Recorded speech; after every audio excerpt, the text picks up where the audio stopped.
And welcome to the Car Care Nut channel, and welcome to this 2012 Toyota Corolla. Now, the Toyota Corolla typically comes with a 1.8 2ZR FE engine, great engine. It has a few issues in the early years, but for the most part, if you take care of it, it's a great engine. But this particular Corolla has an engine that is interesting, and that is the 2AZ FE, because this Corolla is the XRS edition. Pretty cool and interesting engine here, mainly because it's a bigger engine. It's 2.4, makes more power, hopefully. But more importantly than that, this engine had, for what lack of a better word, a birth defect. Now, we've talked about oil consumption in this channel a lot, but this engine actually had an actual problem. No matter what you do, this engine will burn oil. Not all of them. There was an effective change in this engine in 2007. They changed the piston rings to low tension rings, and they started burning oil.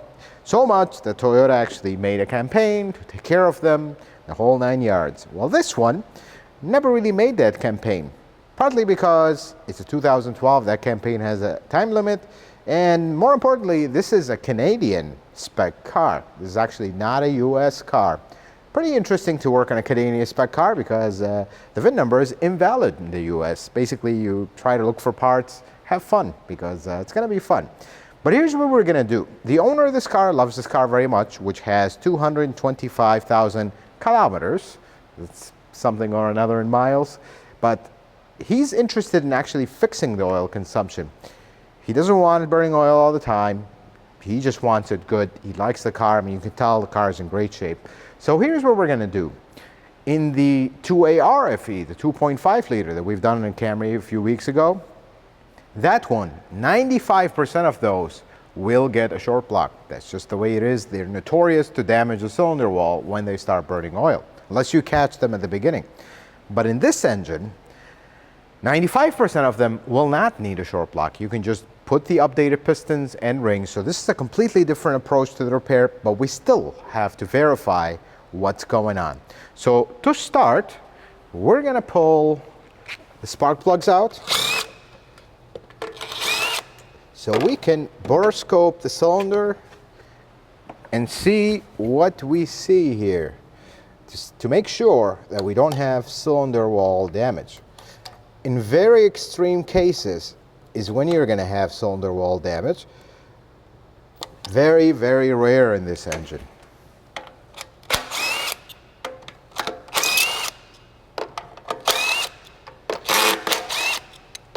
Now, I have to say this, from the dealership days, I might have taken a few of these apart. And I say a few thousand of these engines apart for oil consumption, because it was basically a warranty job, and for 8 months straight at the dealership, that's all we did. This engine is very popular in many other models: Camry, RAV4, some Scions, Corolla XRS, Matrix as well, certain special edition Matrix. So it's very common engine.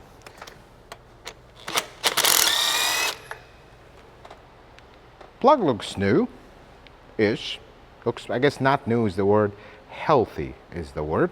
So that's good. This is an original spark plug, which is very hot. This car just came in. This is an original spark plug. You can see at the tip. Let's pull the rest of them out. This one's also looking good. Slight carbon, but this is original and actually overdue for replacement. So now, we're gonna look inside the cylinder with our camera. I'm gonna record this separately so you can actually see it, what we're seeing inside the cylinder here.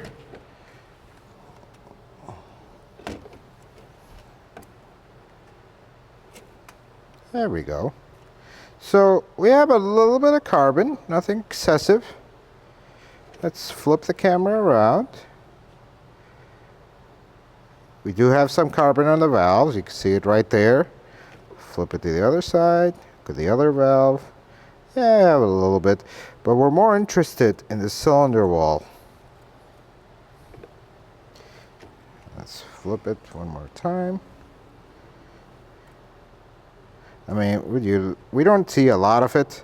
Let's maybe go to the next cylinder. We're gonna have to inspect these closely off camera, but I just wanted to give you an idea. This cylinder wall is very, very clean. Usually you'll have a mark right there. This piston's all the way down.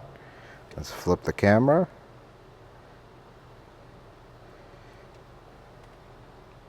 I mean, this is a very, very clean cylinder wall. I don't see any markings.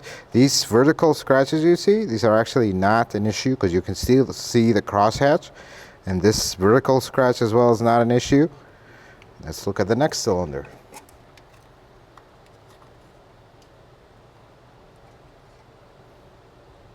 Same story. This one's also all the way down. Very clean crosshatch. Flip it again. Look at the piston itself.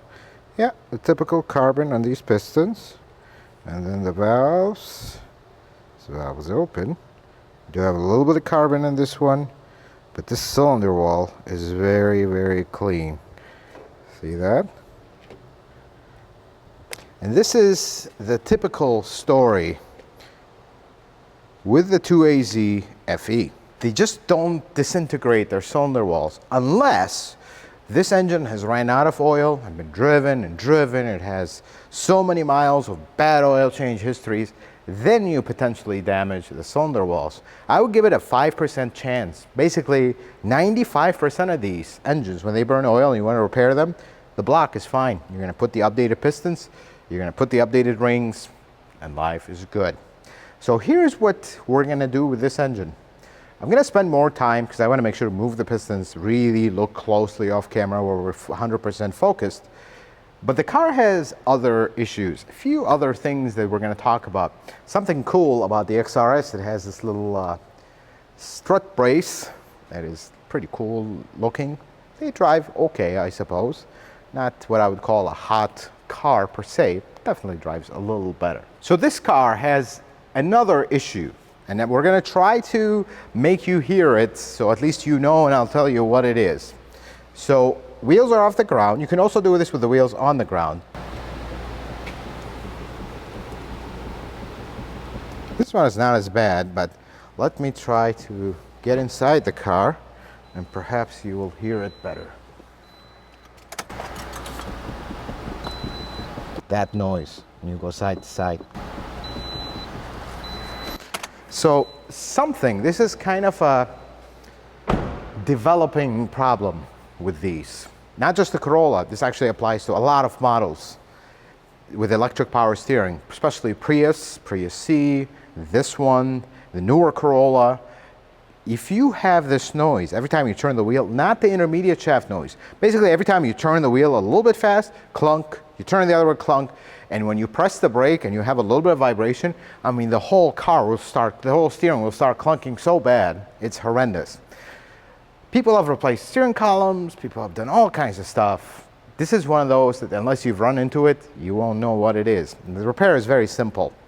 The steering shaft, it's impossible to show you inside the car because it's just such a tight space. Even working on it, you can't see it.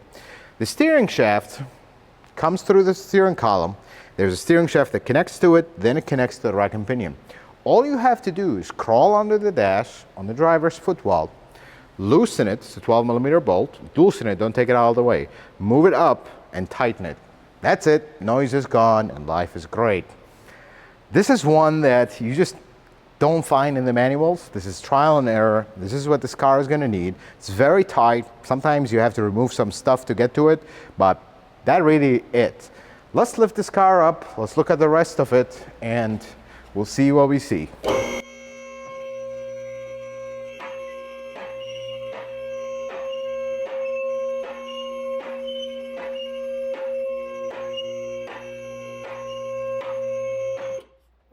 Okay, well let's take a look here.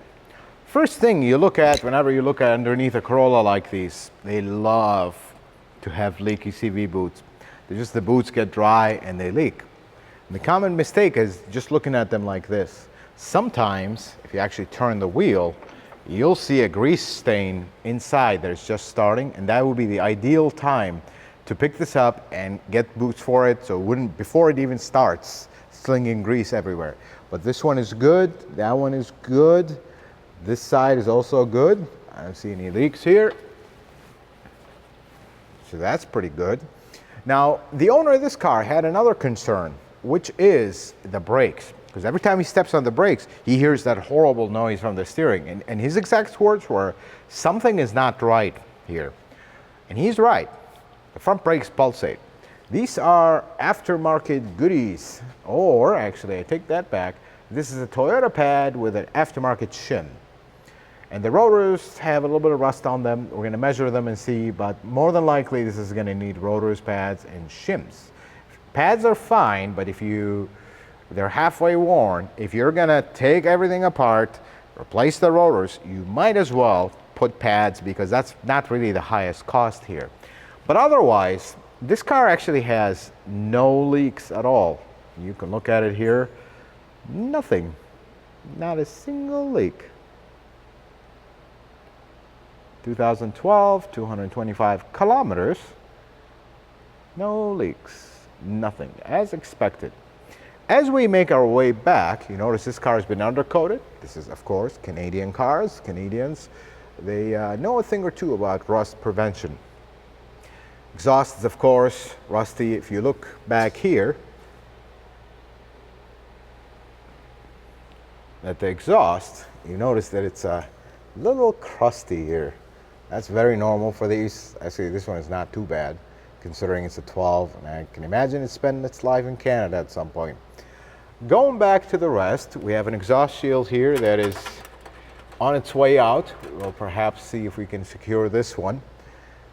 Going back to the back, since this is an XRS Corolla, it actually has rear disc brakes and this overcomplicated screw-in caliper for the parking brake. The rear brakes are actually close to needing replacement as well. So to remedy the vibration that they have, we're going to recommend the fronts, but we're also going to keep an eye on this. You notice the backing plate's completely gone. This is something very common on these. They just rot out and it's gone. The other side is intact, so this is how it actually should look like. Although it's also rusty and it's about to departure as well, and that's a common thing with these.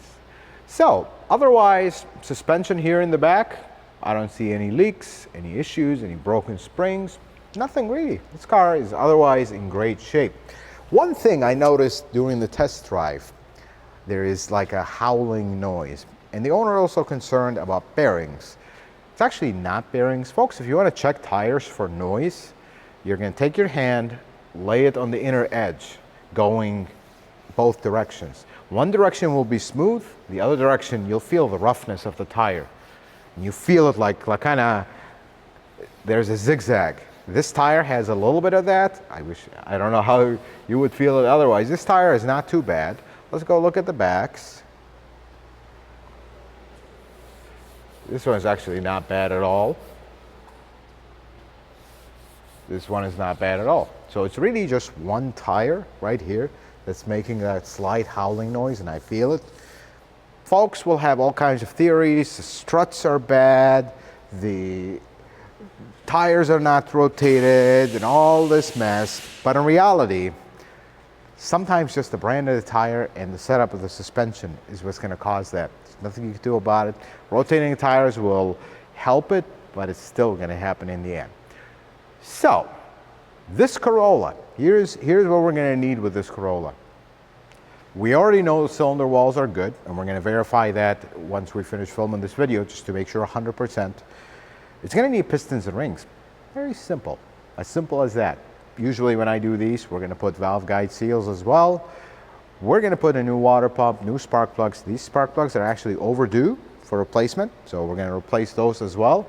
And front brakes, I would recommend the front brakes at this point, and the rears probably soon. Maybe by the time we schedule the engine job and everything, we'll do that. We'll do that steering shaft trick where you loosen it, pull it up, and tighten it.